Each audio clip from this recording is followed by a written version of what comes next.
Hi folks, the purpose of this video is to give a demo of the OFA Client app in its current version. So this is the first screen that you can see. The client name is displayed on top and next to that there are three lines which is the menu option. I'll come back to this. You also get a view of what is the current value of the entire portfolio, the invested value and the annualized return again of the entire portfolio.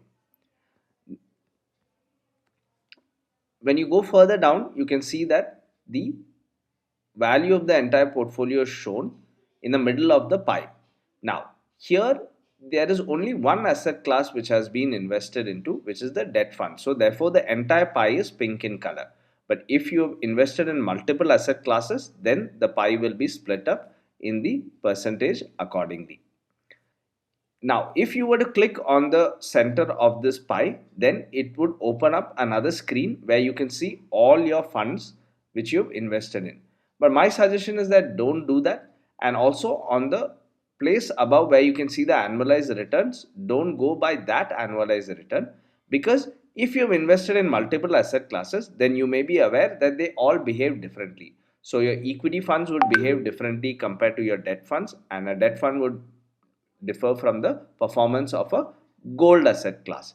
Therefore, go to the next tabs which are there below. You can see that there are four tabs and you can click on either of these, and this will show you funds which you've invested in which are specific to this category and the annualized return of that portfolio alone.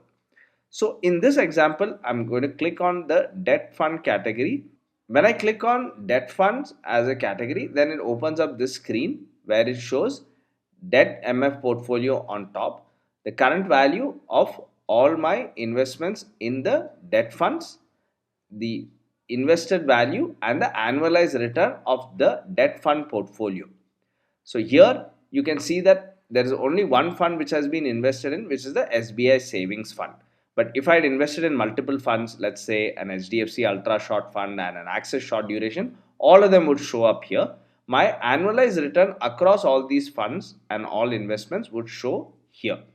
It also goes on to show me how much have I invested in SBI savings fund, what is the amount, the current value, and the annualized return for this fund. So when I click on SBI savings fund, the name, then it will show me the transaction specific to that fund. So on top where it's marked 1, it shows the name of the client, the scheme name, the plan, which is a regular because it's done through a distributor, and the option, which is the growth option, not the dividend option.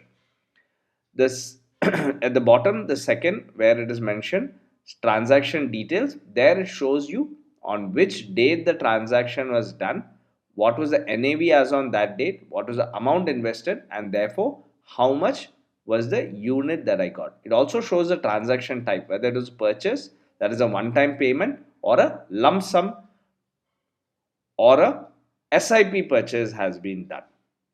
So I can see on which day what transaction was done. And in the center section, which is marked out in black, I get the NAV as on the last date, the total number of units that I'm holding, and when I multiply the two, I get the current value. For easy reference, the amount invested is again given here, and then it gives me the absolute return as well as the annualized return. So for each fund, I can view this across debt funds, equity funds, gold, and in cash funds. Cash stands for liquid funds. But if I click on the My SIP tab, then it gives me a view of all the SIPs that I have running. Now, to be candid, this section faces some issues. Normally the updation doesn't happen as smoothly as it should happen. So if you see any errors here, you can let us know and we'll get the data refreshed. When I click on the My SIP section, it shows a view like this. Currently there are no SIPs which are going on, but let's assume that I was doing ₹1,000 monthly SIP into SBI savings fund. Then on this screen it will show SBI savings fund as a scheme name, frequency would be monthly, SIP date, whichever date I've chosen, and the SIP amount. If I have multiple SIPs, then it would show here.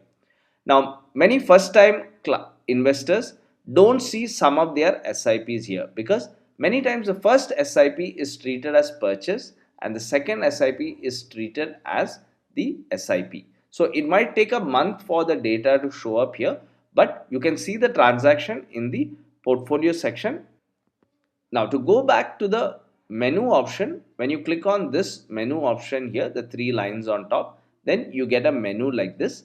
Here I have highlighted the reports because this is the most used part. When you click on the portfolio summary report, a portfolio summary report will be generated to you in PDF form. It will come to your inbox shortly and it will have the key details of your portfolio. If you want a detailed transaction by transaction report, then you can click on the portfolio detailed report and it will provide you that data. And if you want to generate a capital gain and loss report for any of the years, then that can be done using the capital gain and loss report. You can also check out the other options which are there and see what works for you. Beyond this, if you need any data or if you need any assistance, we are always there. We're just a call or a ping away. So please reach out to us and we'll be happy to help you with this. If you have any doubts or queries, do let me know. Thanks for watching.